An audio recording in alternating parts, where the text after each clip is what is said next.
Sim racing fans, and welcome to the virtual Irish Hills of Michigan and the Michigan International Speedway for the beginning of our quest to the championship here on the NASRA Triple M Polling Truck Series. It starts tonight. This is the first round of the playoffs here.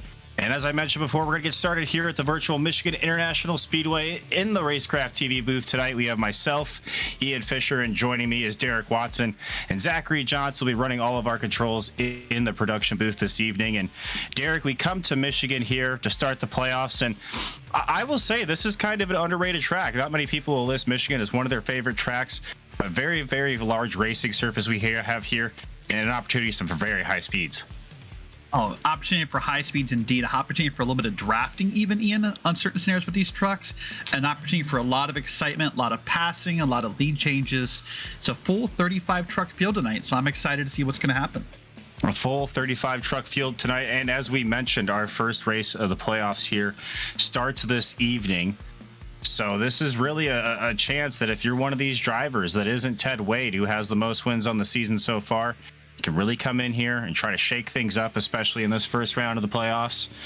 And that's if you're one of these drivers out here. I think that's what you're trying to do. And we'll take a look at our starting grid right now, and you see that even though I mentioned this is a chance to strike out against Ted Wade, Derek, he sits here on the pole with a lap time of 39.851. He's going to be joined on the outside of row one by Justin Lumpkin. And going back to our second row here, we'll have Zachary Hartwick and Keith Bradley. Keith Bradley, another race winner on the season as well. So looking to have a good run here at Michigan. Row three, we're going to have Kyle Hess in the fifth position with Tyler Dittmer in the 34 on the outside. And if you're watching at home tonight on Racecraft TV, you can tell your playoff drivers by those yellow number tapes, or sorry, yellow, to round out the top 10 there, Derek.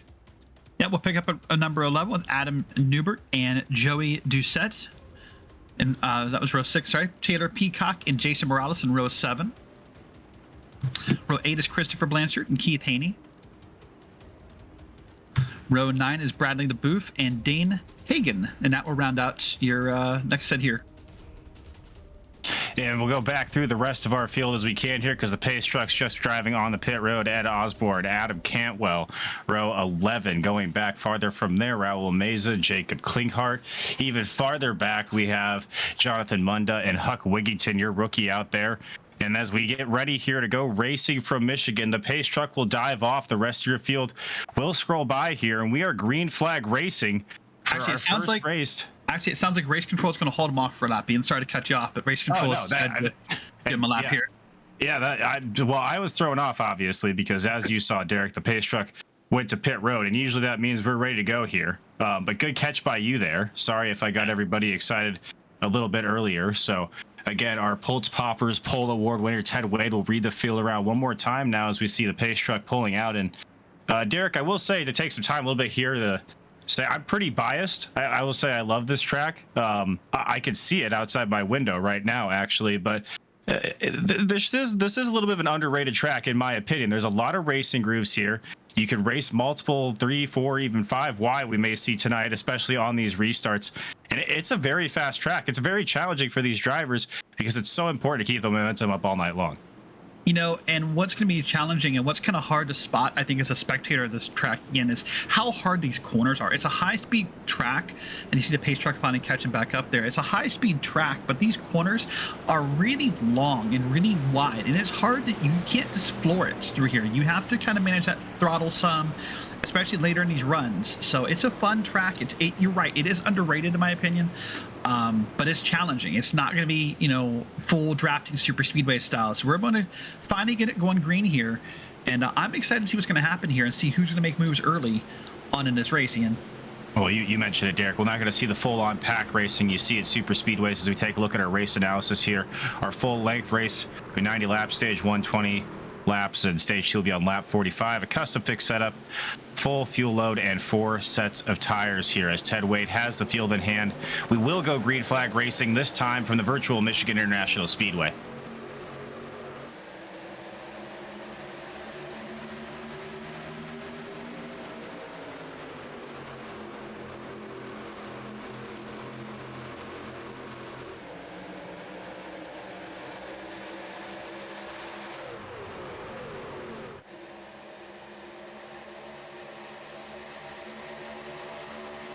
Down the backstretch, Ted Wade able to hold on to about a truck length advantage right now over Justin Lumpkin.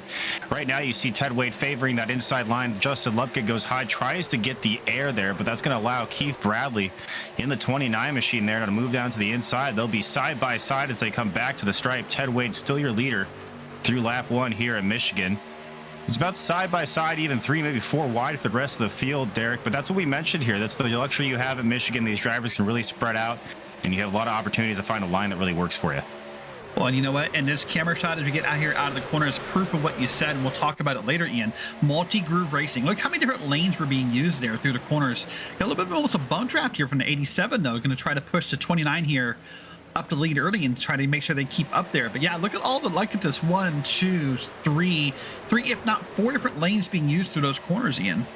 And it's just the luxury that you have here, especially early in runs. You mentioned it. Once those tires start to fall off, you do have to kind of run the bottom of this racetrack. But especially on these restarts, there's just so much room for these drivers to work with. And if you're watching along at home here, as we see the 20 car over, I believe that's Raul Meza to pit road there. I'm not sure what's happening with him. Actually, I'm sorry, that's Jose Luis Rivera in the 20 machine on pit road there. But your drivers in yellow on our timing tower here are going to be your playoff drivers as Bradley takes a look to the outside of Ted Wade here, heading into turn 3. Lumpkin and Thomas and Dittmer all really bunched up together here in this battle for the lead right now, but it's the 2 teammates, Wade and Bradley, as they cross the stripe for lap number 4. Yeah, I'm guessing Jose Luis Rivera was serving a penalty by the admins. I'm guessing there's no notes of it. There's no black flag by iRacing. But the good news for him is that this track is so big, Ian, that we'll probably stay on the lead lap for a little bit. Look at this battle we got going on. This is exciting. Yeah, this is some really good side-by-side stuff for the lead here early. And Bradley, Wade, teammates, but at the same time, you can only be teammates for so long in a season before you have to say, hey, it's time for me to go for myself. And these drivers now battling for a championship here in the first round of our playoffs here. I would expect to see them not giving each other as much room there as you see Wade will now move up in front of Bradley, or I'm sorry, Lumpkin now, and try to block him off as well as he's under fire from him. And out on the lead here is Bradley, and clean air is very, very important here at this racetrack as well. And it allows you kind of dictate the pace. You get to use your tires up the way that you want them to now, Derek. No, that's very true. It's not just a clean air. Well, I mean, it is clean air, but it's also the mentality behind it. I talk a lot about mentality when I do broadcasts about what it means to you mentally and how much that affects what happens versus what's really going on with the car. Sometimes what you put in your head or what gets in your head is way more important than what's actually happening on the track. Oh, absolutely as well. And sometimes you actually see the inverse happen too. You see these drivers sit in second and third place and their lap times are quicker in the leader. And then as soon as they pass the leader, you kind of lose that breaking point. You lose a little bit of reference and your lap times start to slow down. But for right now, the number 1 position, the number 29,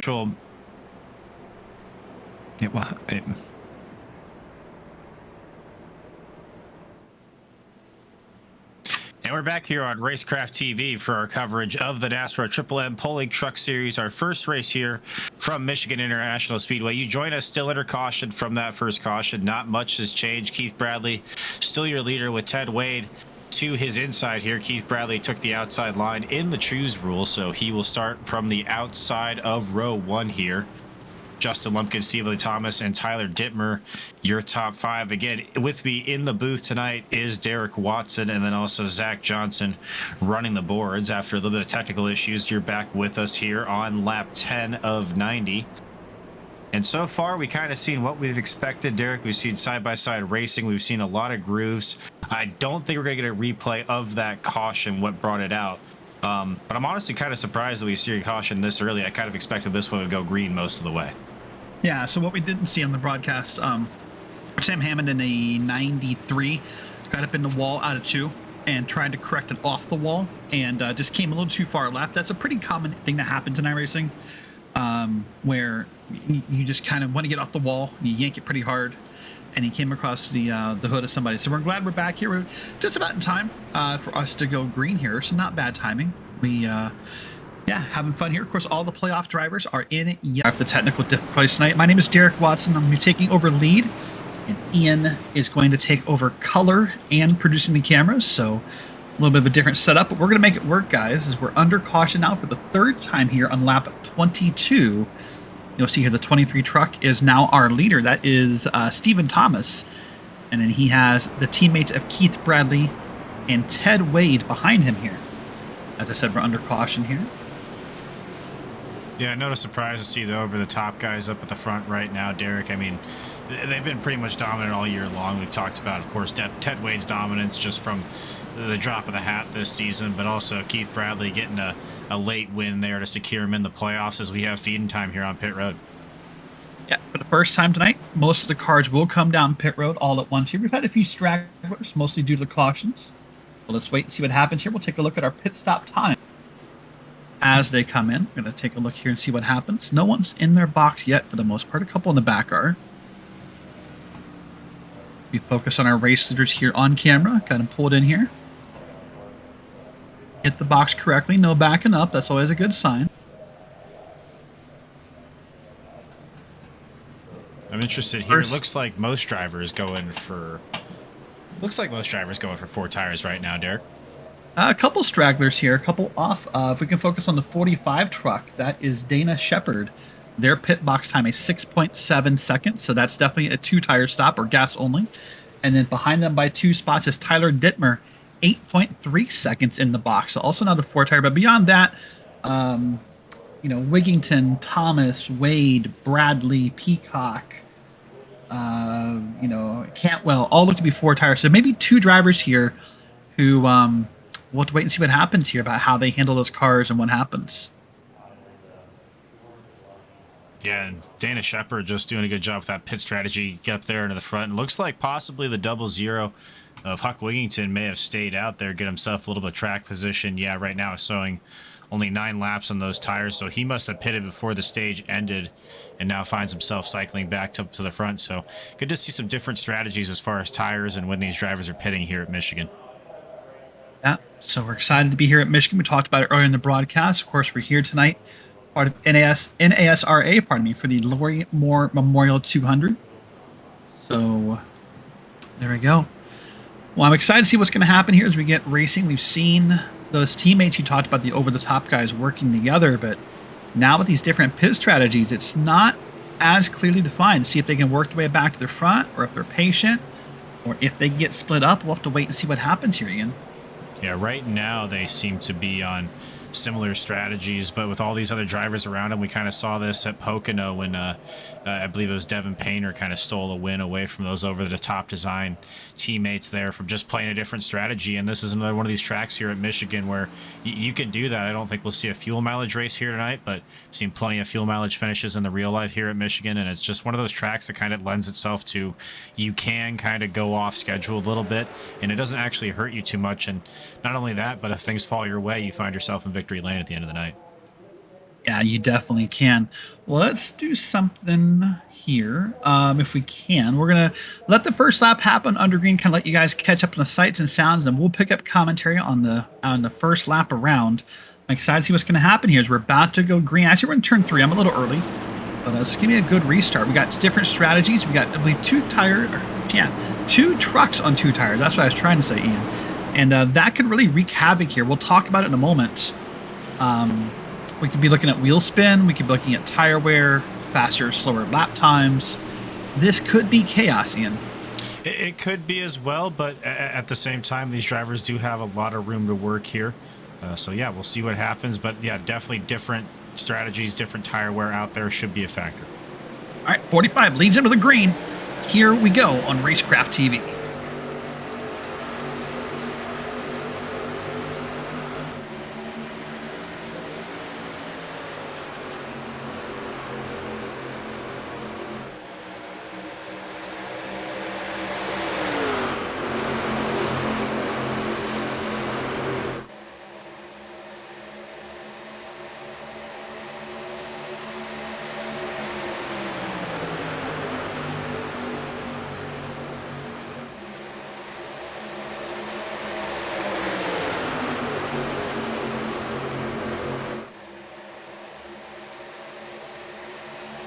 Despite the big jump, the 45 truck got, look at that. Oh my goodness, they were nearly 4 wide through those corners, Ian.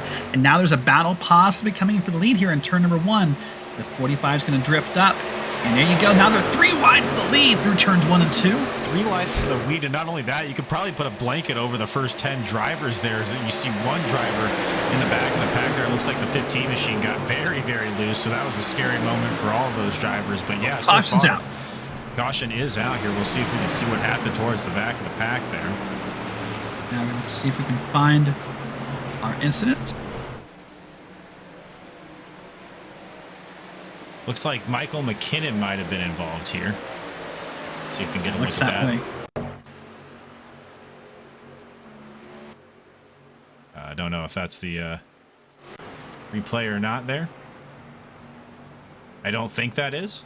Bear with me there, everybody watching along, trying to figure out ATVO on the fly and do a replay, and I don't think I did.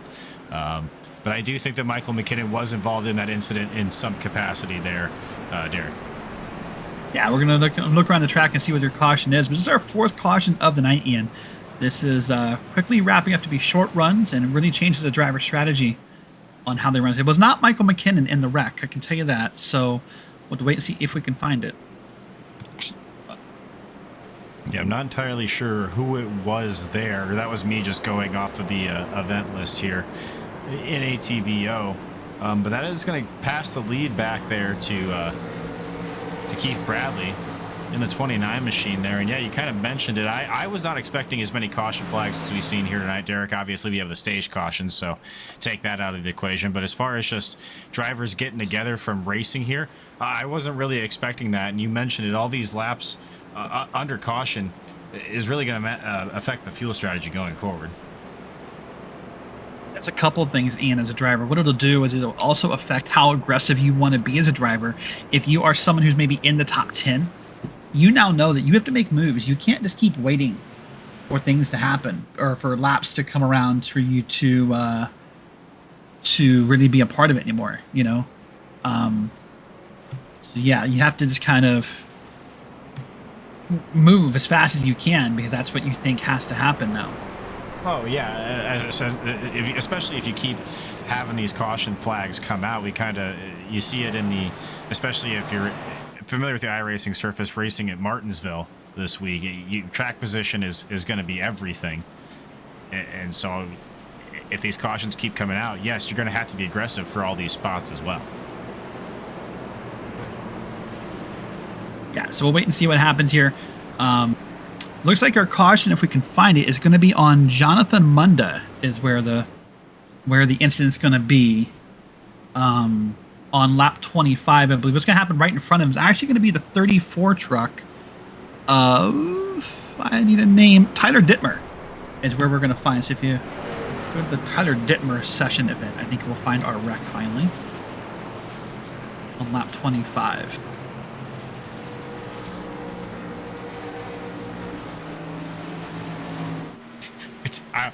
I'm trying to figure it out, Derek. I'm trying. That's okay. But yeah, so unfortunately, Dittmer, a repeat of what we saw earlier, actually. Actually, no, I'm sorry. He actually got a bump. He moved up a lane in front of the 81. The 81 was not expecting it. Gave him a small bump, really just trying to bump draft him down the back straight. And then, yeah, there you go. Can you feel back to 2x2 here? Bradley's still your leader, so he'll take the outside line. And I think that is the play here at Michigan. You really want to try to get all that momentum that you possibly can diving down in the turn 1. Really set yourself up for the run down the backstretch. Especially here on these restarts, you really don't want to get bunched up as much as you can. And we saw all the chaos on our last restart, Derek. Drivers even 4 or 5 wide. So I don't expect anything different this time around. Well, it might be a little different because now we are at a point now where the drivers who took that risk on the 2 tires aren't really there. You know, they've kind of already fallen back. So maybe a little different. I mean, Shepard's now back in 3rd, not leading. That got a great jump, by the way. We didn't really get a chance to talk about it. That was a great jump by the 45. But yeah, we'll wait and see what happens here. Indeed, and I'm interested to see here what happens to Stephen Thomas. Kind of finds himself sandwiched between those over-the-top design Upfront Motorsports teammates. And then, you know, Shepard behind him, he's not a playoff driver, but you got to imagine he's going to look out for a win going into the rest of the season. So kind of a wild card here, only on lap 30 of this race. Well, you know, and that's actually the dangerous, not dangerous in it like they're going to wreck you, but that's the dangerous drivers in a sense And because what do they have to go for besides to win, right? That's your only goal at this point in the playoffs now, is just to win. All right, well, here we go. Green flag back in the air. And Bradley's going to lead us around here on this restart lap.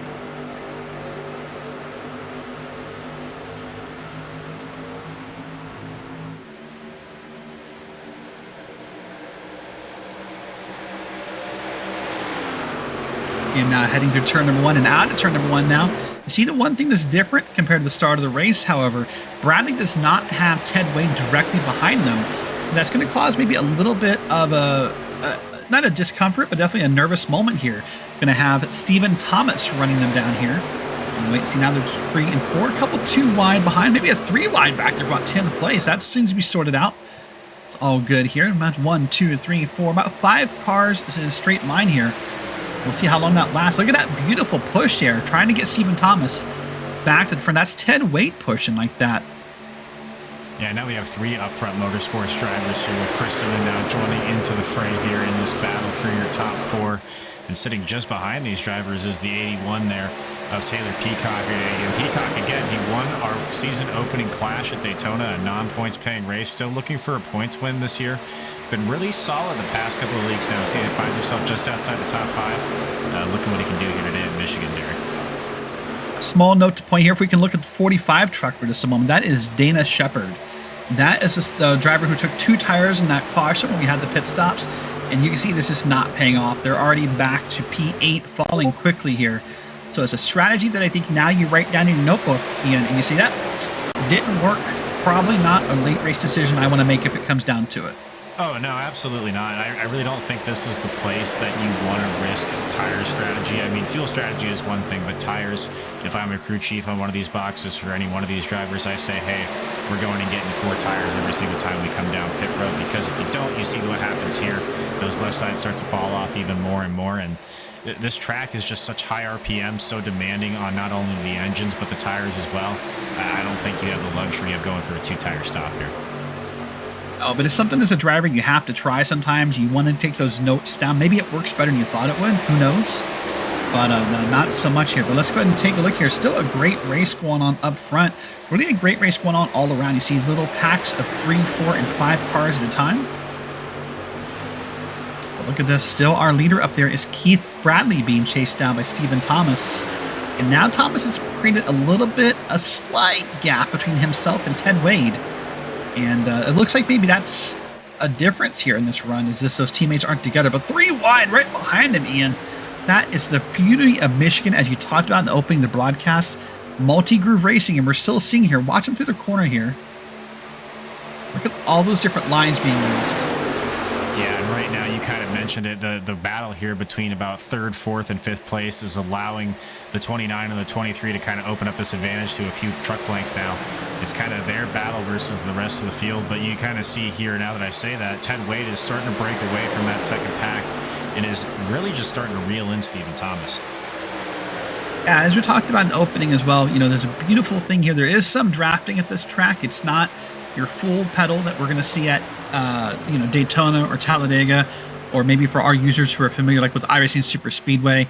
You're going to have to lift here. You can't just full throttle it, but you can still get a draft. You can still get a run. Being in line or not being in line is a difference in speed here, Ian. Yeah, and it really is. And as we go back farther through the pack here, looking at some of our playoff drivers, this is a battle between about the 13th and 15th position.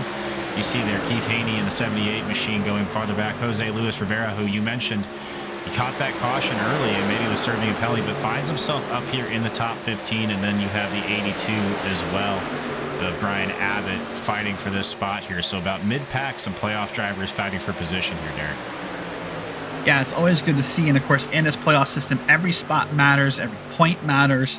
So you want to fight as much as you can, but look at, you know, how talented of a group this is. And there's our caution. Let's see if we can find. Oh, right there went big by. That was one of the upfront motorsports machine. I'm not sure if that was Ted Wade or if that was Keith Haney. It looks like it might have been the 3 machine of Chris Cinnamon. I believe it was. Yeah, you see it on your screen there now. I'm not entirely sure what happened there. We'll see if we can get another look at it here, but you can see he's retiring to pit road. And that just happened right in front of our race there, and really nowhere for a lot of those drivers to go. Yeah, we can find it here in a moment. You're going to see he's going to get bumped by the 5 car going into the corner and just lost control. We'll see if I can get this to work this time here. Probably, maybe. And the 5 car is Justin Pinkard. So we can find a session event for him or Chris, and hopefully we'll see what happens here. I'm not sure if this is actually it or if that's just, I think that's after the fact. And that's looking right now at Jason Morales, who was involved in that incident as well. I just don't think the replay gods are on our side here tonight, Derek. So the 5 car, it makes a bump here. Nothing egregious, nothing intentional, just really just a difference in where people are. Not an uncommon thing at Michigan. And then, that got the 3 loose, and he went kind of lost it, pointed towards the bottom of the track, and all of a sudden the truck just snapped around and hit the outside. Well, that's what we saw in the camera shot as we were going by. It was him just spinning there. And you know what? Good job by the rest of the field here. As I watched the replay locally, I don't see any real. I mean, obviously there's not as much carnage as you would have thought for a car spinning through turn 1 like that. Yeah, and Really just the 3 and the 5, I believe, were involved. And I think both have expired. Oh no, hold on. There's limited carnage afterwards, but 3 and the 5 are the 2 biggest. They have both expired their motors and will be done for the night, I believe. yeah, and you see here now, Chris Cinnamon, unfortunate there with all the damage that he has on his truck. That's definitely not how he was looking how to start his playoffs for sure, Derek. No, not how you want to start replay. Sorry, in my head. Not how you want to start your playoffs at all, Ian. But the good news is, it's the first race as a driver. You just gotta shake it off. Okay, got it out of my system. Now let's go. It's next week. Let's move on, right? Sometimes, I talked about this earlier, sometimes the mentality of a driver is so important. You do this now, race 1 of the playoffs, you get it out of your system, you shake it off, you're good. That's better than doing it halfway through, doing it in the last race, doing this next to last race, where it really messes with your head and gets inside you and it bothers you. So now he's going to laugh it off. I mean, obviously you're frustrated. Yeah, there's always next week and we can make up those points. I mean, we're only, more than a third of the way through this race. Who knows what still happens the rest of the time here. Yeah, and like I said, I'm kind of surprised that we haven't seen a longer green flag run than we've had so far. And you kind of look at it there, 2 drivers that were up in the playoff position, up in the top 6 now, have fallen out of it with that incident as we come to nearly our halfway point here in our 90-lap race. Lap 45 going to be our halfway point, and I believe that's the end of stage 2 there as well. So again, the over-the-top designs, Upfront Motorsports guys doing a decent job of sticking together, but they have lost one of their teammates. I don't think it'll be that big of an advantage, but Stephen Thomas has to breathe at least a little bit easier knowing that he has one less over-the-top Motorsports teammate to deal with. Yeah, that's definitely, if you're worried about teammates, you're worried about them working together or drafting, now you're a little more worried that it happened. That's definitely a factor. We see we're 2 wide here. That's the classic indication of being 1 to go here in the Truck Series.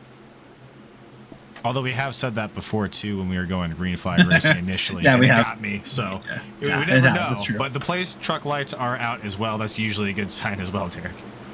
That's true. Want to give a quick shout out here for Stephen Thomas, by the way, up 25 spots since the start of the race. They started P27 in. They've already worked their way all the way up here. That's the fun of Michigan you talked about, kind of being full throttle and able to make some moves. That's obviously pit stops are going to help in that strategy, but being up that many spots is an accomplishment no matter how you get there.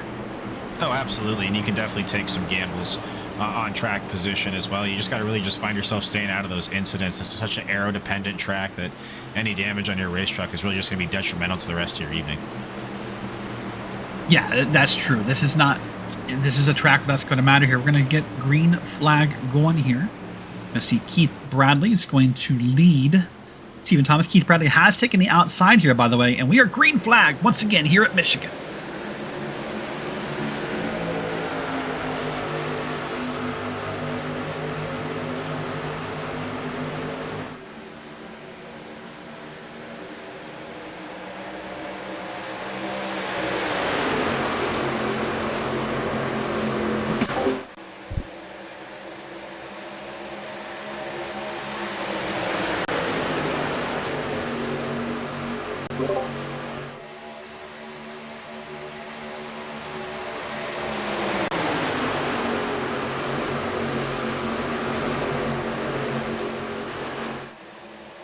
I'll tell you what, Ian, no matter if you want to count it up for tire wear being different than the one before, if maybe drivers are a little more cautious after seeing that big wreck or whatever, a little bit of a more tame restart than what we saw a couple times ago. No 3 wide, no 4 wide.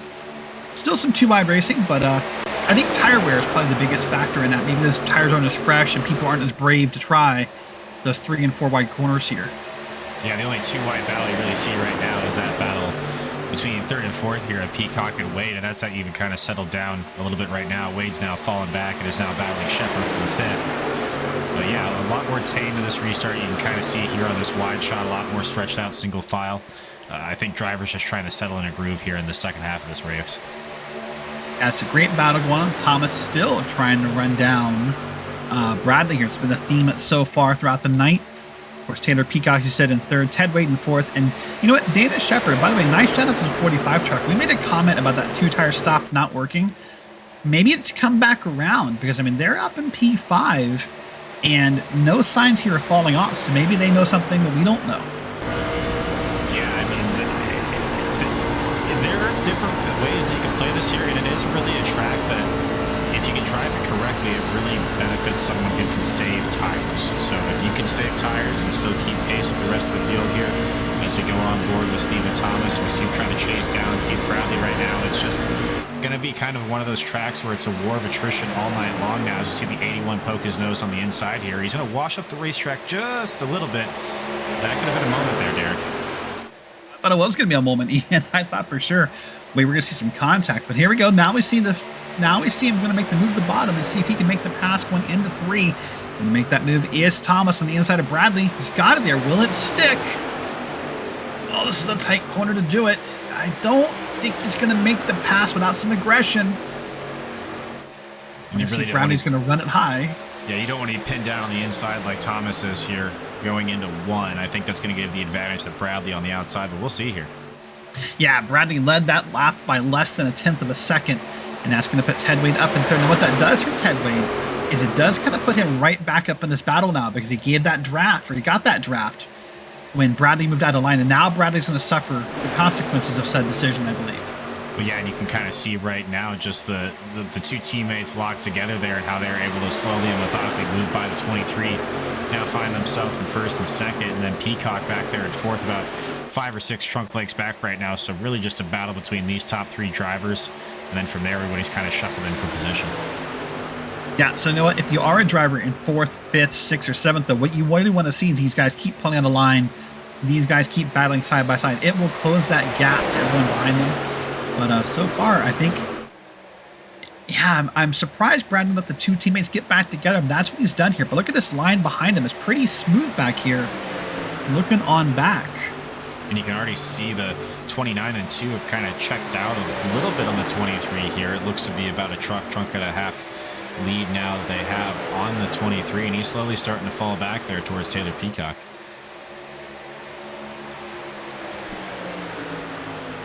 Yeah, so we see here. Oh, look at that. I think that's our first use of the apron. No, that is a caution. We have a caution. Yeah, it looks like Hartwick was involved here. Maybe Blanchard as well. Those are the 2 drivers I see falling down the timing tower, so I believe... Yeah, oh yeah, Blanchard definitely took a drive through the grass here. If you just replay it back like 30 seconds, maybe we could just watch the whole incident. Yeah, we're just going to do it live. We're going to do it like old school film style here to this evening. That's fine. So we'll see what happened to Blanchard here. This is a replay. And there's going to be 3 wide here. And they're going to get bumped right there. Oh, both of them are going to go through the grass. I missed the purple truck somehow, but both of them in the grass. And I believe that's what the admins put the caution out for, was just the 2 trucks through the grass here. Yeah, and I can kind of understand that. You know, you've got a few guys off the track there. Maybe if it was just a single truck, yeah, you hold the caution flag. But I think if you have more than 1 truck going off there, I think it's a good time to throw it there, Derek. Yeah, you know what? And it's the best thing to do, because I tell you, as a driver, it's hard. Because if the cautions come out, your instinct is to hold the gas. And that's a hard transition to make back up the track safely. So it's a good call there. That will put us, I believe, under our 5th caution of the night here at Michigan International Raceway. Guys, thanks once again for tuning in here to Racecraft TV and watching here in this Triple M Pulling Truck Series race. It's our first race in the playoffs here at Michigan. I'm Derek Watson, along with Ian Fisher, who's both in the booth and now manning the cameras here in this broadcast. So once again, thank you guys for hanging out with us and viewing along in this exciting race.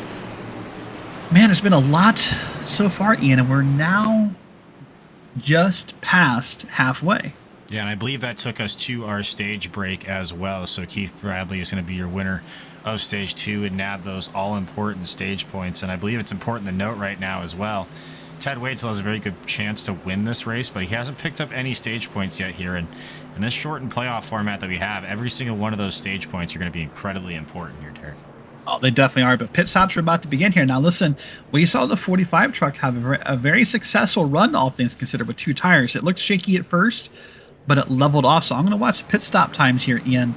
Let's see if someone's brave enough to, probably not the 45, but let's see if someone else is brave enough to try it. Everyone seems to be above 10 seconds and counting. I don't see clear indicators. I think we're all going 4 tires here, but let's wait and see. And I think those drivers earlier kind of saw the fall off of maybe some of those drivers that did decide to take 2 tires earlier in this run, and they kind of said, hey, no thank you, especially with possibly a long green flag run here all the way to the end of this race. I think 4 tires would be the call, Derek. Yeah, so this, so I'll run them down here. Bradley, Wade, Thomas, Peacock, Richards, Shepard, Abbott, Cantwell, Keith Haney, Raul Meza, and Kyle Hess all took 4 tires now. There are 2 drivers here with shorter pit stop times. That's going to be Jose Luis Rivera in the 20 car and Tyler Dittmer in the 34. They both have short pit stop times. Those are only in the 6-second range. Those might be gas-only stops, Ian. I can't imagine you even got 2 tires on the left side in 6 seconds. Those must be gas-only stops. I would have to think so, which is interesting to say the least. I mean, we still do have 28 trucks on the lead lap, and only, if I count here, look, it's like about 6 retirements, and then you have 1 truck 9 laps down and 1 truck 6 laps down. So I don't really see the I mean, I guess I see the track position advantage, but I don't think it's worth what you're giving up in tires in the long run. Yeah, it's all about what you're setting yourself up for, and that's a good question here. Of course, what we'd be looking for here is to go about 40 to 41 laps here on a tank of gas if we stay green the rest of this race. But yeah, we'll wait and see what happens. We are 2 wide, so we're 1 to go here at Michigan International Speedway. Familiar sight, Keith Bradley and Ted Wade, 1 and 2. Bradley, once again, by the way, has taken the outside lane. And the leaders typically do get a choice here if they want to start inside or outside. In a track like Michigan, where it's about gaining momentum and being comfortable, typically the outside is what 97% of people would take, I would think. Oh, absolutely. And you see it in the real world here as well when the shooters rule does come into effect. Usually people want to be on that outside, and I would say would it be even more advantageous to one of these drivers on the front row if they could get a little bit of a push from the truck behind them. Not a lot, but just enough to get them going that extra little bit. That's huge, especially here on these restarts at Michigan. And I'll tell you what, the best strategy I can think of right now for the 81 is just Taylor Peacock. That's the second car in the outside lane. Push Bradley as far as you can. Don't leave a gap for Ted Wade to pull back up. Get up there and push him. Get and bump draft him. Don't wreck him. I didn't say wreck him. I said push him. But we'll see what happens here. The pace car is down. And they're about to enter, you see here, the Geico restart zone. And once again, green flag here at Michigan. Let's see what happens with Bradley and Wade leading us up front.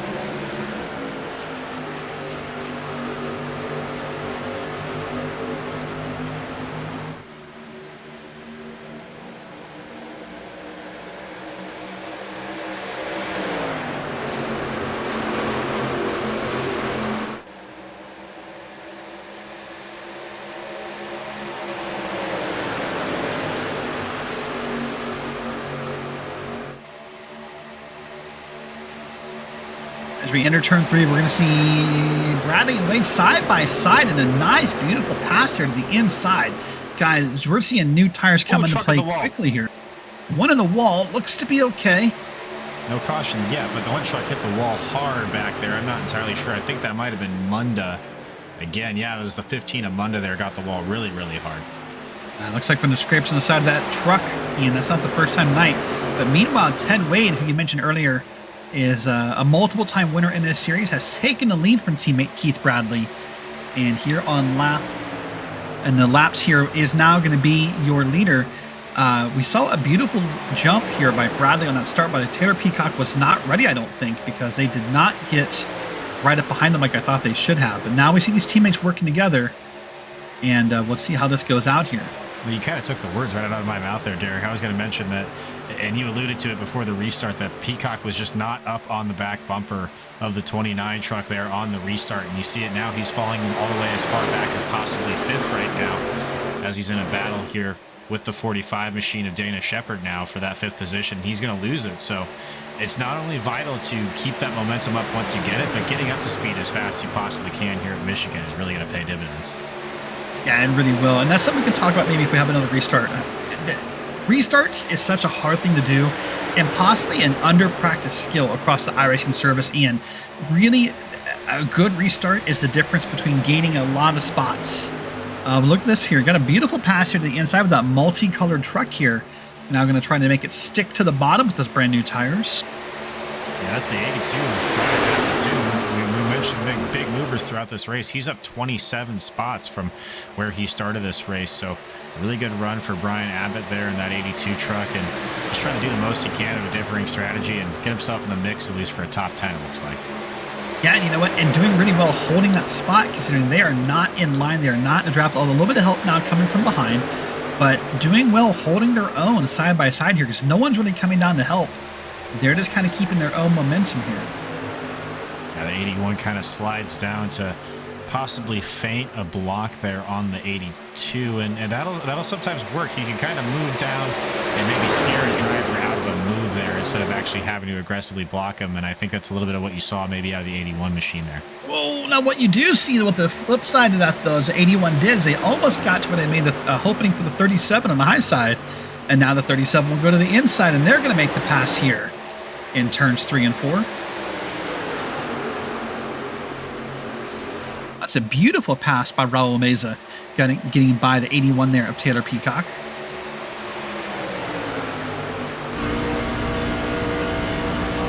on board now with Peacock as well, and you can just kind of see that. What you want to listen to here if you're watching along at home is the throttle as well, just how you don't want to lift, but you just can either crack the throttle just the slightest bit here to get around Michigan. Just take a listen here as you go into turn 3 here. See, just the slightest of lift there. You don't want to get out of it, but you just want to lift just enough to get the nose of that truck rotated. Yeah, just to rotate it in, put the throttle back down, and hopefully that power will help shoot you to the bottom like you want it to be. That's a great angle that we had there on this race. But yeah, so we are here 35 to go now. The laps are ticking by fast, Ian. So Ian, as a driver, we look at this. Is there there's actually not a time difference because it's all the same, but when you're first and leading this race, such as Wade is right now, does it feel different how slow time moves compared to maybe someone in the back like a Dana Shepard trying to make up spots? I would say yes, but Ted Wade has been there so many times before this season. I think he's just kind of used to it, as you see some trucks in front of him now diving the pit road for maybe some early service or just getting some damage repaired. But like I said, if it was anybody other than Ted Wade, I would say probably yes, but I think this is just business as usual for the two team, especially so far this year with all the wins that Ted Wade has had this season. He's just looking to start these playoffs on the right foot as the leaders here now start to encounter some lap traffic. Yeah, so lap traffic's going to play a factor. That was Derek Kilgore we saw pulling down pit road. I'm not sure of the gas tanks here, Ian. Do we have to make a stop if we stay green would be the question. Is Kilgore just being hopeful? I'll have to follow up on that. I apologize for not knowing, but still seeing that great battle up front here. The same two drivers. They've swapped spots now from maybe 10 laps ago. We see the field start to go by there. I'm trying to get an answer to your fuel question right now. I do know they have a full tank of fuel. However, I don't know what the window is for that or not. I will say historically in the NASRA Triple M Pulling Truck Series, they have made it so in the final stage you do have to make one green flag stop at least. Although we've seen it go to like the later stages of the race as well, maybe with 10 laps ago where you have to come in and pit finally. So, right. And as a driver, you start to play these mind games with yourself, Ian, about what you want to do as far as strategy. Do you want to pit early? Because if you do, you could justify putting tires on it if you wanted to. Do you just hope and stay out as long as possible, waiting for that caution? But if it doesn't come out, will the tire, wear get you? Oh man, look at this battle here. You see, Thomas is right back up on him here. So is the 37 of Raul Mesa now, and we're to wait to see what happens here. But man, Ted Wade is doing a great job holding off the field, not really blocking, not being aggressive, just driving their line and letting things happen around them. Well, to answer your question earlier about the tire strategy, I think if you pit now, you have to be within a certain distance to the leader to make sure if you pit and you did take those tires, you didn't A, fall a lap down, or B, just be out of contention for the race altogether once spots cycle out. But I think if you're one of those drivers, if you find yourself in that window, if you can justify the gamble of the extra time for tires, it would definitely pay dividends in the long run of this race. Yeah, it definitely would. All right, if we can, let's take a look back here at the 45 truck. They're in a tight battle here. They're now side by side with the 8 of Adam Cantwell here. This is back for 8th, 9th, 10th, 11th position, depending upon what trucks we're looking at here. That's a beautiful look here of that 45 truck. See, they're now falling behind here. Yeah, in front of the playoff driver, Keith Haney in the 78. You saw him earlier making a few moves. Finds himself just in 9th place right now. Not the greatest run, but also you can't really complain about where you're at right now if you're just running along in the top 10, especially in the first round of the playoffs. Yeah, and and I'm going to say for this league here, obviously, Ian, look at how strong the field is. When you see the ticker on the left side of your screen, the names in yellow, these are your playoff drivers who are fighting for that title in this season. Look how many are up front. There's 1, 2, 3, 4, 5, 6, 10, 11 of them. They're on your screen filling up those gaps. So obviously it looks like, in some sense, the right drivers have made it and are really doing a great job of representing here in race number 1. Yeah, and just to check in on some other playoff drivers right now, you see there on your timing tower, Doucette, Cinnamon, Klinkhardt, all out playoff drivers here in the first round of Michigan. So they are now in danger of being eliminated in 2 weeks' time. So really tough run for those drivers that are now knocked out right now. You do see Bullock is back there in 21st, so not the worst for him. And then also McKinnon in 30th is 10 laps down right now, working on damage in pit road. But if you're one of those drivers that are out of this race early, it's going to make it really hard as we have the 48 truck spinning there. He's trying to hang on to it there. The 8 will get into him. He'll hang on to it for now. Wow, that's not supposed to work. Yeah, I don't know how that happened. The 48 Tokyo drifted that for a good 10 seconds there in turns 3 and 4 while we were talking about the playoffs. And we're green flag racing still. That's not supposed to happen. You're not supposed to be able to hold on to that. Oh my gosh. That is amazing skill by the 48. I'm in awe. I mean, Robert Richards, that's a great save when it happens here. And listen, that's a scary moment for the driver, not just because you're sideways. That's the obvious answer, Ian. But depending upon your setup you have at home in front of you with your virtual rig, things happen. Either your wheel starts to kind of, that force feedback lets loose, tells you your car's loose, and it becomes super easy to overcorrect. If you have the pedals with the force feedback, they'll start rumbling to let you know you're losing the car. It's a lot of sensation happening at once trying to hold that car, and that was an amazing save. Big props to Robert Richards for that save. And not only that, I can't believe that we happen to just be looking at that exact moment too. Like it just happened to happen right there in front of us, and just the 3 cars that we were looking at. And you see here, the 48 doesn't seem to be too phased right now, battling the 86 of Kyle Hess there on the outside, but still trying to reel in the 2 drivers he was battling with earlier. And looking at the 8 machine here of Adam Cantwell, doesn't look to be too much damage there at the front of him as well. No, probably nothing to speak of there. If we look back just a little bit on our screen to the 87 and the others, they're 3 wide racing back here. This is a great race all the way through the field. And the only downside of this race is we don't have like 19 cameras all up at once to show you all the battles, because there's a lot of good stuff happening here. Yeah, and in the middle of all of this is the 87 of Justin Lumpkin there. You can see the gold banner on the top of his windshield, the playoff driver as well. Huck Wigington, the 00. One of our rookie drivers here in the NASRA Triple M Pulling Truck Series this season, as the caution flag does come out again, but doing a good job there, Huck Wigington, up in 12th place so far. Looks like James D. Morris possibly involved here. A little bit of damage to the left side there, but not a lot. I don't see anybody falling through the field on the timing tower. Let's see here. I'm going to try this again. I'm going to try to go for a replay again here, Derek, and we'll see if it works this time. All right, let's go for it. Yeah, so there's Bullock here, which I believe does We're say going to be that looking for the 26 or the 20. So it's either Cody Knott or Jose Luis Rivera is going to be your caution cars here. Okay, well, the last thing it says here was Bullock, so that's all right. Well, maybe not the replay today. Tried, but we'll see here. Yeah. Let's take a look here. So what's going to happen here? Ooh, the 26 drifts up, actually. Makes contact with the 20. The 20 got it 90 degrees sideways. Saved it, though. But a lot of damage to the back end. We can probably go ahead and focus on the back end of the 20 live here. And you can see some of the damage that truck is suffering. Find the 20 here in our cameras. Yeah, you can see it there on the right side. This is kind of beat up here on the back side.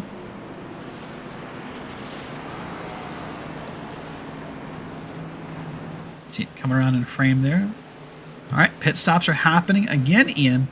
We'll see if the 20 decides to take any time to fix that, or if they're just going to have to say, well, we are where we are. So now pit stops happen. These should be the final ones for most drivers. Well, it also kind of just throws out the discussion, too, about when were these stops going to happen, later in the race. I think this is, like you said, going to be your money stop, and this is going to be the last stop of the race, all things considered. So I think you throw on 4 tires here. Just hope that you have a good stop. Don't speed coming out of pit road, and then it's just a battle with 24 laps to go to the end. Yeah, I'm surprised here. Actually, we're going to see a couple of them. We didn't pit that long ago, Ian. I would not be surprised to see more 2-tire stops. We're seeing a couple of them.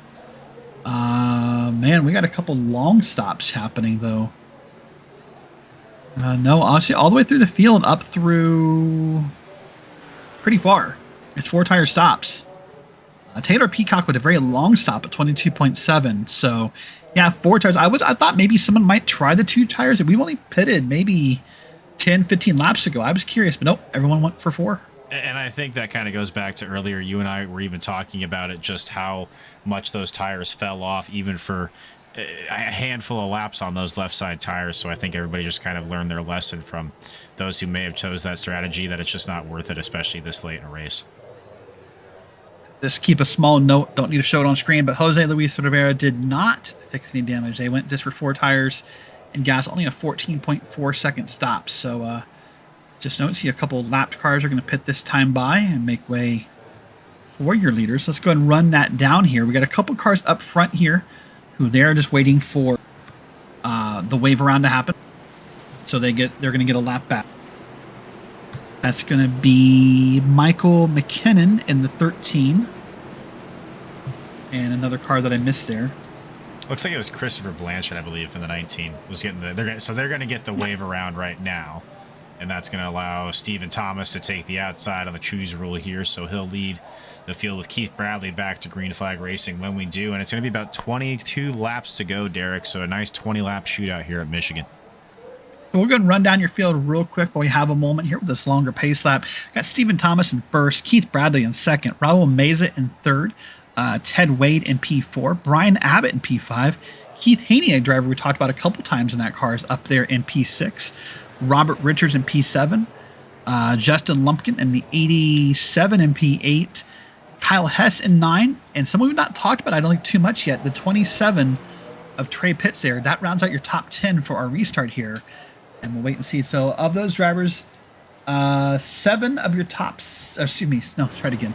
7 of your top 6. That doesn't work out. 6 of your top 7 are playoff drivers. 7 of your top 6 is an invalid math function. Well, yeah, but I mean, never mind. I don't want to get into physics jokes. Yeah, it's a little late in the night for that. All right, let's go ahead and take it around here, though. But yeah, great job here by these 6 playoff drivers here. All right, so let's get ready once again. Buckle up here. If we can get maybe a bumper view on this restart, it'd be cool. But wait to see who gets it closer together. And green flag once again inside that Geico restart zone.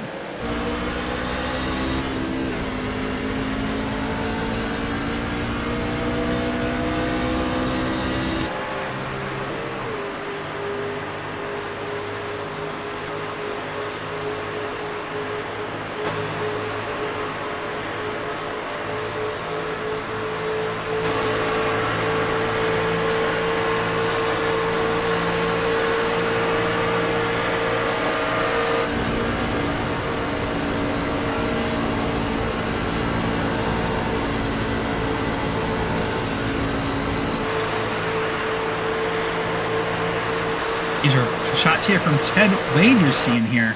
Those beautiful camera shots. We had a car in the wall in the back here out of 4. No caution. We'll keep green. But look at him here. 3 wide spreading out. Those new tires are taking effect. And that's a slow car up top. I suspect they may have been involved in that car in the wall in 4. But look how anxious we're getting. The laps are taking down. 21 to go. And new tires, Ian, makes for an exciting finish here. Oh, absolutely. All these drivers are up on the wheel, and they're driving 20 qualifying laps until the end of this race, really. I don't think anybody's going to lift at this point. I don't think anybody's going to try to. Indeed, so. Well, now they're going to. They have to lift for the caution, so they're going to do that at least. Yeah. But I was going to say. Here.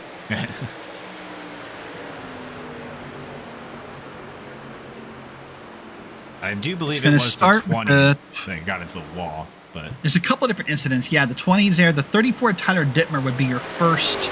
He loses it out of 2. We'll see if I can. And that's it. Do an old school style here. Yeah, if you would have hit the 20, you basically would have been there. But watch 34 Tyler Dittmer out of 2. They're going to lose it. Oh, yeah, big wiggle there. And then it kind of just stacks up the rest of the field behind them as they're trying to avoid. Yeah, there you see the 20 as well. We can do one more time here on the old John Madden machine. Now, what you got right here? And I can't do John Madden. And then he's like, hit the wall, then boom. And the rest of the field just goes boom. Boom! Wall. Yeah, well, that's really unfortunate for the 20 there, too, because that wasn't his fault, just trying to avoid a spin there from Dittmer. And you kind of mentioned it, something you mentioned earlier, Derek, is just that loose feeling that you feel in overcorrecting the wheel, and just 34 ends up in the wall there.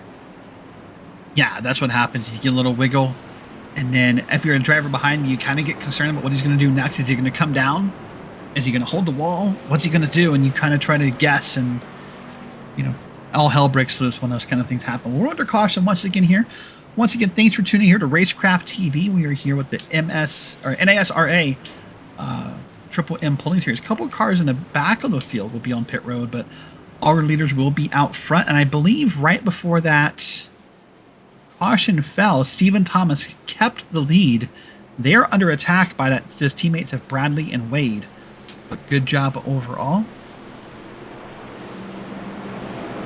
I do think if you're Stephen Thomas, you're okay with the caution flag coming out now. Maybe if it was 2 to go or 3 to go, you'd be a little bit more upset. But anything that kind of ticks off a few laps for you, I think that helps him in this situation, at least for the time being.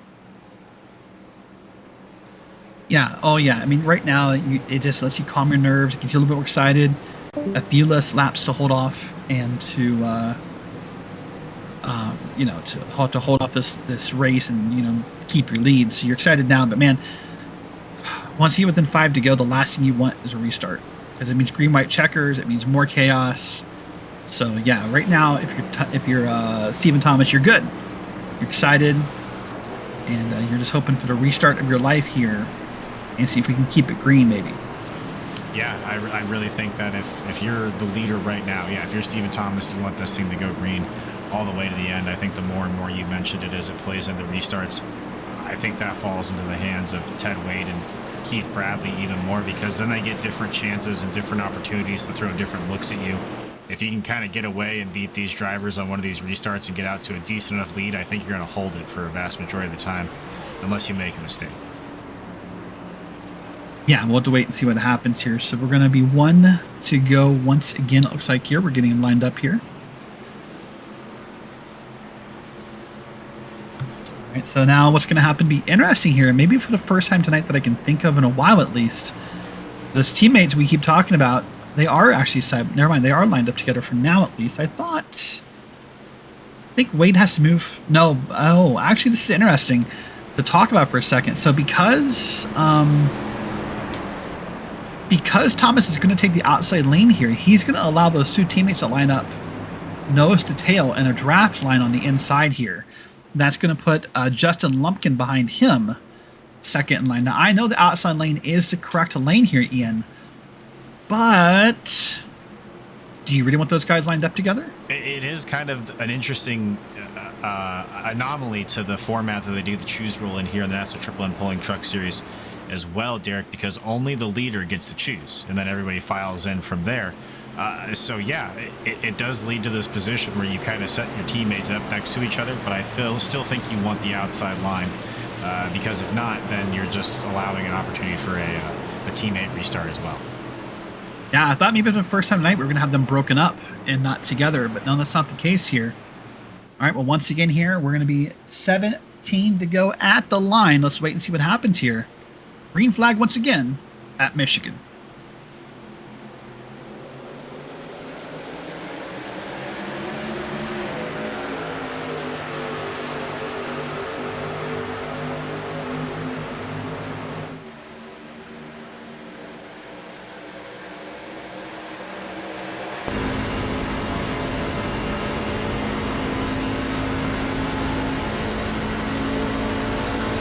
Beautiful pass here by the 29, getting him right in front of Thomas. And pulled up here and looked at the beautiful camera shots. He's just the back of that truck. And now Thomas has found himself in an interesting sandwich here. The meets between two over-the-top trucks. But really, I think that's a position that if you're any of these drivers that are not in that over-the-top design team, that the Upfront Motorsports bunch, you'll find yourself in throughout these playoffs. And you really can't let it phase you if you're a driver like Stephen Thomas. You just got to go up there and try to drive past these guys. You kind of understand in the back of your head that when push comes to shove, they're going to help each other before they help you, but you can't let that get into your head as a driver as well. No, you can't let it get in your head at all. You just got to keep focused in and think it's just one truck ahead. It doesn't matter teammates. And, you know, in a broadcast, we make a lot of, and I do as well, make a lot of hay about teams. But in fact, this isn't really a team sport. And so the real interesting question you keep thinking to yourself is, will one of them break apart and help me get past the other? You know, because this isn't really a team sport. Yeah, we practice together, we work together. Oh, we're caution again. Never mind. It's going to be caution flag with 16 laps to go here. Looks like Jeffrey Sickles possibly may have been involved here. Yeah, he's up in the wall. We're going to go John Madden style replay again here for you on Racecraft TV. We'll see what happened. You're just heading into turn 3 here, and he's the 22 machine there on your screen in the middle. I think it happens coming off of 40 there. Let's see what's going to happen to him here. Oh, it's actually ahead of him. Oh, look at that. Oh, yeah, and actually, that was the He 9. is in the wall, but just from the contact here. That was the 9 of Brady LaBeouf, actually, that started that, so we'll see what happened here. Oh, I think I can see what happened here, but we'll go back a little bit farther. Spoilers. Yeah, this is going to be coming off of 4 here. 8's going to come up. Oh, no, that's that. Shepard, I believe, makes contact, and it's a lot of beating and banging, a lot of body checks. And oh man! All things considered, not that bad. I mean, it's a wreck and it's a spin. Nice, really good spin though. If you want to say good spin, and grabbed a gear and went with it. No big damage there. But yeah, so we saw a car in the wall. That might have been the worst of the damage there, I think, Ian. Yeah, that was really unfortunate for Jeffrey Sickles there as well, because he did pick the right line. I will give him that. It's just maybe not the right time to pick that line. It did look like most of that incident was going down below towards the bottom part of the racetrack, and then you see LaBeouf there just kind of came up in front of him and really nowhere for the 22 to go. That's unfortunate. That's going to be even more unfortunate, though, for LaBeouf, because he is one of our playoff drivers, Derek, so it's going to be really unfortunate for the 9 machine. It's not going to be a great run here tonight from Michigan. Oh, and once again, as we saw earlier in this race, when we go green, Keith Bradley will lead us back around once again. Bradley led earlier before being passed by Ted Wade. So Bradley will lead us here. We're going to restart with about 11 or 12 to go here, Ian. Time is quickly ticking down for these drivers. You still have people like Justin Lumpkin, Keith Haney, who made their way up, Trey Pitts, Taylor Peacock, who might want to make a move here. And you have to do it now because time is quickly running out. And every time we caution, it just leaves you less and less time to make that happen. And we still have about 25 trucks on the lead lap, or at least we did before that most recent incident. I think that took maybe about 4 trucks out at the most. So still a good amount of trucks here on the lead lap here from Michigan. So I don't say every single one of those drivers on the lead lap has a realistic shot of winning the race, but at least you put yourself in position. And as we can see all day tonight, that pretty much anything can happen once we get to crunch time here. Yeah, I mean, you say when we get to crunch time, but I think we are in crunch time. We're going to wait and restart here, but I mean, really, we're only a couple cautions from this race being done. So if you want to make a move, this is where it gets aggressive. This is probably where cautions are more likely. The phrase "caution breeds cautions" comes from the idea that when people get out of on a restart here, they want to make a move fast and get in spots. Now, what's interesting here, everyone tonight, including Bradley, now has chosen the outside lane, so he's going to leave his teammate to the inside and not in line. So it'd be Bradley on the outside, and then Thomas on the inside, and then Wade and Lumpkin there behind them. So we'll have to wait and see how quickly they get lined back up here. But if you're Stephen Thomas, you want to do everything possible not to let that happen. Oh, absolutely. If you're Stephen Thomas, I think you want to dive to the inside and then just try to drive up in front of Keith Bradley if you can and stall out some of his momentum and then try to break away from the rest of the pack that way. I think that's really your only really chance to go and get aggressive off of this restart here. But I think if you're that 23 machine, you have to do it. Yeah, that's exactly what you're going to have to do here. It's very, very true. So we talked earlier about restarts, Ian, and how close you should be. The typical rule of thumb for most restarts, especially at a bigger track like Michigan, if you can see anything in your windshield other than that guy in front of you, other than his bumper, you're probably too far back. So let's take a look here. This will be from Justin Lumpkin. Let's see. He can definitely close this up tighter. Close it up tighter. I'm talking like he can hear me. Close it up tighter. Yeah, see, there you go. Starting to get there. Here we go. Green flag once again at Michigan right about now. Yeah, so much gap there. And I'm surprised how much gap they leave on those restarts. We're going to get up in there and affect that race. But now you're going to see, because that Thomas pulls up in front of him instantly, and that leaves Ted Wade here to the inside. Now Lumpkin's going to move down and thinks about 3 wide, but I think he's going to nope out of it. Beautiful camera shots here on Racecraft TV. This is good stuff we're seeing here. Different angles, see that line's forming here. There you go. Now you'll see Lumpkin there back and forth already. And who was able to take advantage of all that early carnage there, jostling on the restart, it'd be Ted Wade, and now has his teammate Keith Bradley behind him. But Bradley there kind of gave him a little bit of a bump and then wiggled up to the top side. We'll see if that's going to affect the 29 machine as well as they head down to the turn 1.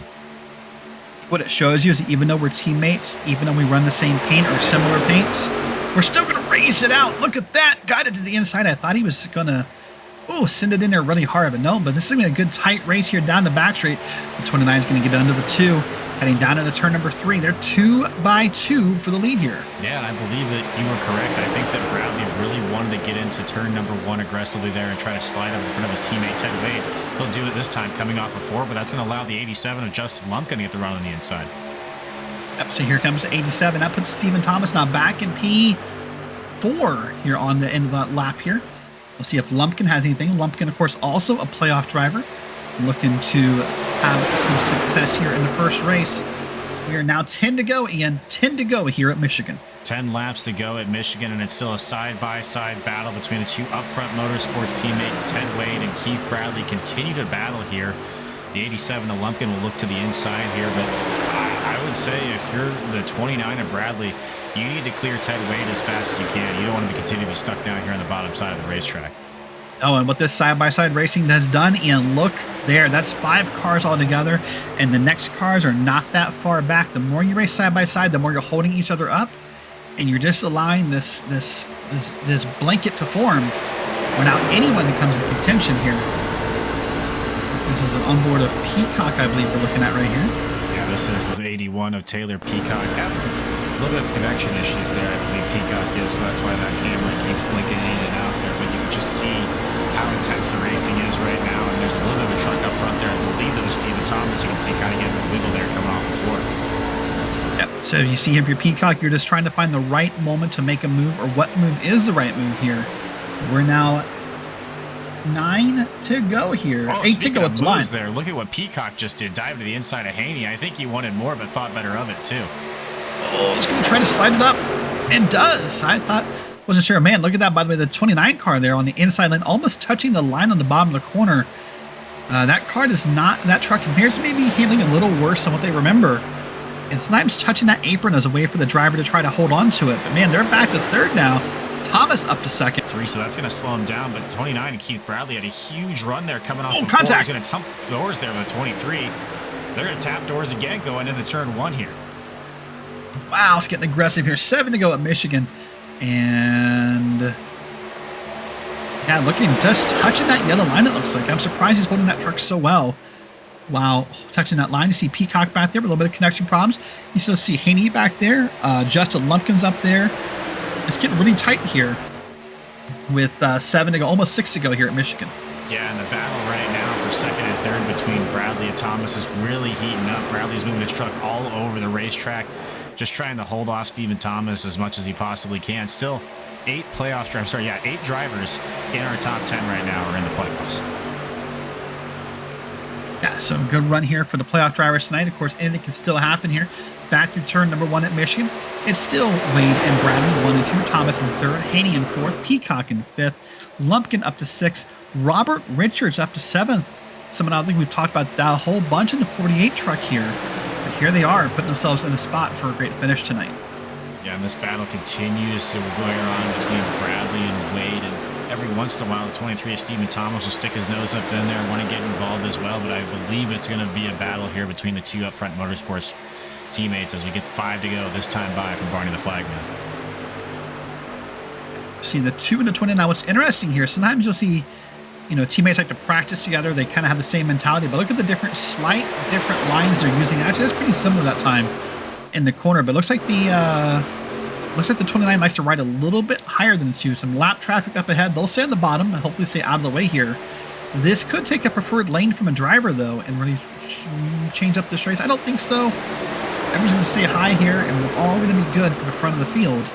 With the 2 and the 29 still leading. Yeah, I think everybody there got kind of forced to the outside of the racetrack, so it didn't make too much of a difference here in our battle for the lead. But I do think it made much of a difference going back for a battle for 3rd and 4th place right now. As you see there, Keith Haney is able to move to the inside of Stephen Thomas for that 3rd position, and now we'll set his sights on the 2 Upfront Motorsports teammates. But time's running out here from virtual Michigan International Speedway. Yes, sir. A little less than 4 laps, about 3.5 laps to go here.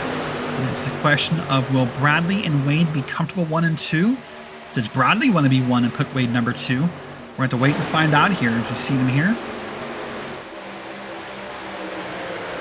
It looks like, man, the 2 has a little bit more movement out of that truck than the 29. He kind of gets down to the bottom of the corner a little better and almost up high. Look at him, though.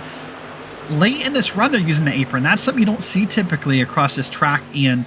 Typically, drivers want to use that apron at the beginning of the run, and when the tires get a little sketchy, they hate getting down there. But these guys are just the opposite. If I had to guess, too, I believe that's a little bit of possibly breaking the draft there from Ted Wade, or at least an attempt to as well. But Bradley doing a great job of just sticking behind him here as Haney looks to the inside of Bradley going into turn 3. They'll try to make the move stick, and they're going to slide up a little bit here. Oh, they'll touch, but they're both able to stay together. This is your battle for 3rd position right now, and this is heating up. It was heating up. Not clear was the spotter call there, I'm pretty sure, because it didn't look clear from our vantage point. Here you go. Haney now, someone who's not really been in the top 3 tonight, is now going to try to make a run here. 2 to go. White flag next time by. They're going to do a caution. It has to be now. At 1 to go, the race officials will let it race out no matter what happens here. Haney's going to try to get after these over-the-top drivers. Going to now make the move. Oh, no. Oh, he bumps.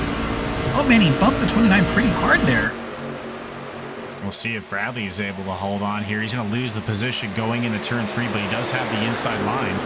Able to see if he's going to be able to make it work back as they get to white flag this time by from Barney the Flagman. 1 lap to go here from the Michigan International Speedway, and your leader is still Ted Wade as he heads down into turn 1.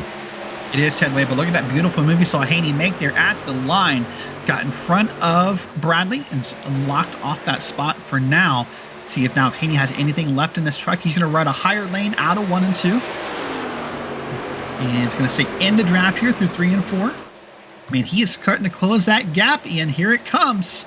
He might have a move left in the line here for the last 2 corners. He's got to make it. You got to get down here into 3. I think if you're going to make it, he's going to stick down here just as low in 3. Wade's going to block the move, and I think that's going to secure Wade the victory here. Out of turn 4. Done it numerous times this season. And once again, Ted Wade wins here in this series. I will say, if Keith Haney had a few more laps there for Ted Wade, we might have saw a battle there. We were starting to see a battle there, Derek, and Haney did have some speed there for the 2 machine, and we saw how he made the pass on Bradley. So definitely there in the later half of that short run. He had something for the leader, but just ran out of time. Yeah, I'll tell you what, man, if I was Keith Haney, you got to think, now you're going to start to second guess, was getting behind him in 3 and 4 the best move? Should you just taking a different lane just to be different? I don't know, but that's a great run by Haney. We didn't really see him up in the top 3 all night, but there he is, P2. Yeah, able to work himself in at the end there when it matters. And as these trucks come across the line, we'll get some interviews in just a second with your top 3 podium finishers and take a look at your full grid here. But we'll watch for right now as Ted Wade is, we'll see if he burns it down again. He usually has pretty good burnouts, and I always like judging the burnouts. It's fun. Let's see here. We'll get a better look here. That's pretty good. I like that. I always am a fan of the long burnouts like this, like the long straight burnout. I just think it looks cool. That's because you don't own the truck and don't pay for the motors. That's true. If you paid for the truck, you'd be like, stop that. Oh, look at that nice crab walk burnout even. That is a nice touch here. You're right. That's a nice look. Of course, the banking at Michigan helps you a little bit. Yeah. Can you get it back to the line? Back to lines there. Like a football analogy, he's at the 20, the 15, 15 to the 10, the 10 to the 5. Pushing. Cab was off in the yard count, but I think he's going to get it all the way back to the line. That's a nice run there. I think so, and it's building some suspense here as well. We'll see if he throws some flair into it once he does get to the line. I was way off in the yard count. I know, I'm with you. I figured he would have been there by now. So, there we go. Oh, he didn't make it. Oh, he's short at the 1. Yeah. There he goes. All right. There we go. And so as Ted Wade celebrates here, we'll take a look at your race results here. If they come up for me, they may not. Hey, there we go. Look at that. Well, let's run down the field here. So obviously Ted Wade in first, Haney in second, Bradley in third, Taylor Peacock in P4, Stephen Thomas in P5, Robert Richards in P6, Justin Lumpkin in P7, Dana Shepard in P8, Raul Meza in P9, and Kyle Hess rounds out your top 10. Going back from there, you got Brian Abbott in the 82 machine. He'll come across in the 11th position. Zach Hartwork in 12th. Brandon Bullock 13th. Cody Knott 14th. Christopher Blanchard 15th. Trey Pitts 16th. Adam Cantwell 17th. Huck Wigington 18th. Jose Luis Rivera 19th. And Brady LaBeouf, after some incidents this evening, will come across in the 20th position. Look back at the rest of the field here. James Morrison 21st. Tim Hammond in 22nd. Tyler Dittmer in 23rd. Dane Hagan in 24th, Derek Kilgore in 25th, Jason Morales in 26th, Michael McKinnon in 27th, Jeffrey Sickles in 28th, Adam Newbert in 29th, and Jonathan Munda, in P30. Then the rest of the field, Ed Osborne, Chris Cinnamon, Jacob Klinkart, James Haney, and Joey Doucette round out your top 35. All right, well, I think it's that time of the night. Let's go ahead and invite in our race winner. Let's go ahead and bring him in. Give me 1 second here. Well, there he is. He's the driver of the 2-car, Ted Wade. Once again, a winner in the series. Congratulations. Thanks, guys. So talk us through the race. Lots of passing with you and Bradley. What were your thoughts coming into the race, and how did they change as the night went on? Yeah, we really hadn't ran any kind of drafting practice, so I really didn't know how it was going to pan out. The truck got way looser on a long run than what I expected, but those cautions fell right there at the end, and knew we could push as hard as we needed to. The first race of the playoffs, and you have secured a win. How does that change your outlook moving forward? We'll breathe a sigh of relief right now, take it easy the next couple weeks, and wait till we get into the next round. You know, it's a great feeling. So I want to ask you here real quick. Keith Haney made an incredible run in the last couple of laps. What did you see in your mirror, and how nervous were you? Oh, yeah, he had me sweating bullets, man. I saw him back here in third battling Bradley, so I'm trying to mirror drive, and he was flying. I mean, it was like he was on a whole nother level there, and luckily we got the white flag. He shaved a few tenths off of me, and I sailed it into 3, the hardest I had all night, and I didn't think I was going to make it, but it was just enough to clear him. Awesome. Well, good job. Well, as we let you head out on a Friday night, anyone you want to say hello to or thank? Yeah, man, I just want to give a shout out to everybody at Over the Top Designs, John Hedrick, Upfront Motorsports, everybody here at NASRA. We couldn't do it without everybody showing up every week and racing. And you guys over here at Racecraft, man, we appreciate it. We appreciate you guys too. All right. Well, that is Ted Wade. He is your race winner tonight. And now I believe the driver of the 78 is he? He is. He's going to catch up with Ian. And Ian, go ahead. Yeah, I'm here with Keith. Keith Haney in the 78 machine, and we were just talking to Ted Wade there, Keith, and you had him sweating bullets. He was mirror driving the entire time. But what was it like from your perspective, chasing him down? Did you just run out of laps there?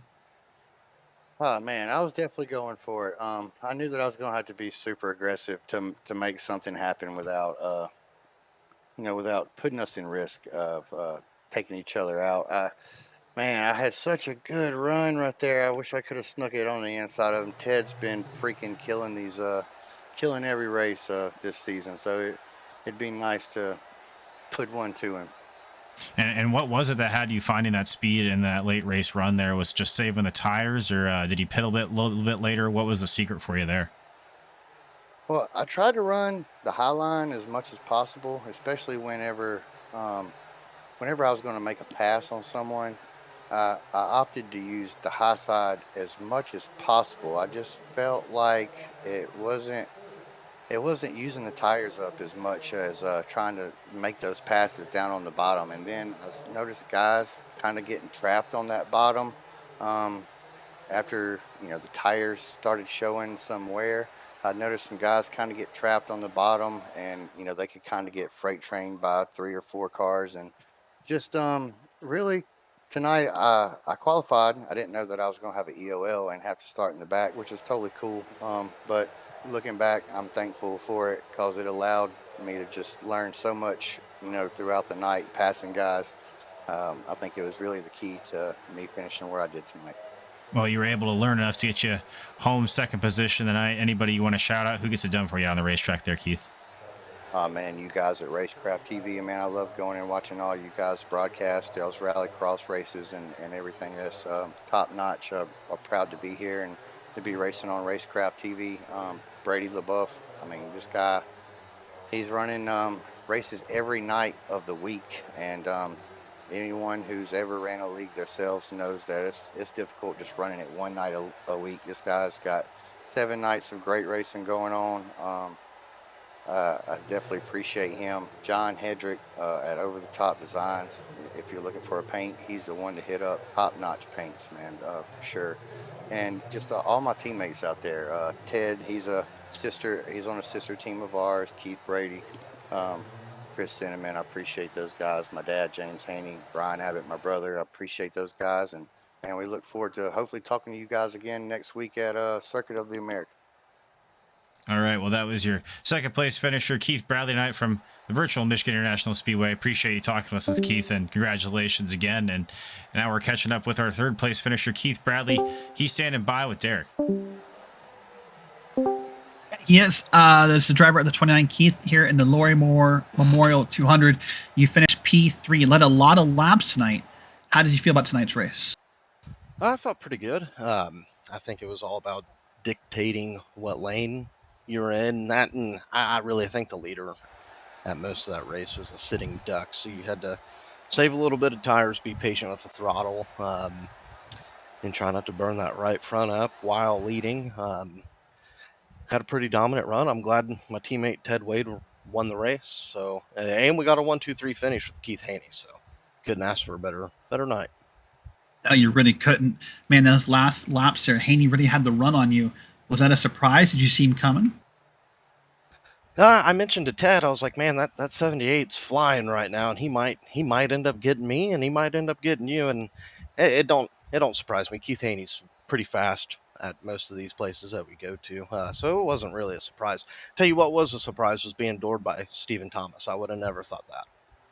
Yeah, lots of beating and banging across the field tonight, so just shows you how aggressive Michigan can be. Well, P3 for the first race of the playoffs, a good start. Next week is COTA, Circuit of the Americas.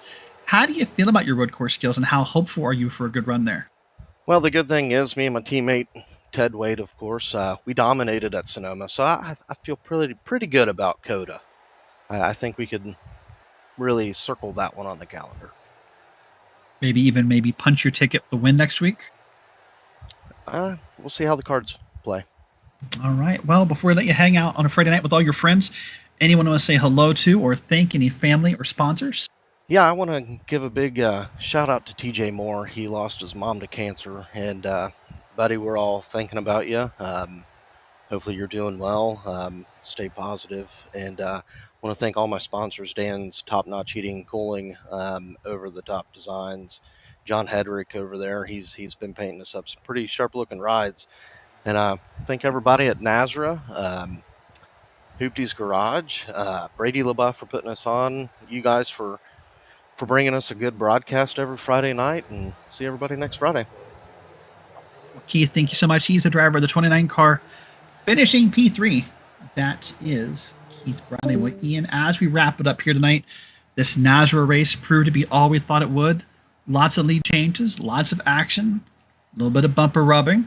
What are your thoughts as we end tonight's broadcast? Yeah, it was a typical Michigan race. I was a little bit surprised as the number of cautions that we saw here this evening. I really thought it would be a caution-free race with the exception of the stages. But, hey, it's the playoffs, so guys are out there battling. We're going to see a lot of side-by-side. We saw there that Keith Bradley even said he was surprised from some contact that he had with competitors. But I think the farther we get to these playoffs, especially next week when we go to Circuit of the Americas, I think we're just going to see more of that as the season drags on.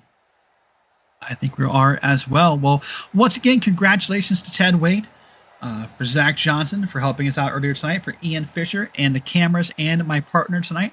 I am Derek Watson. Thank you guys so much for tuning in to Racecraft TV's coverage of the NASRA Triple M Pulling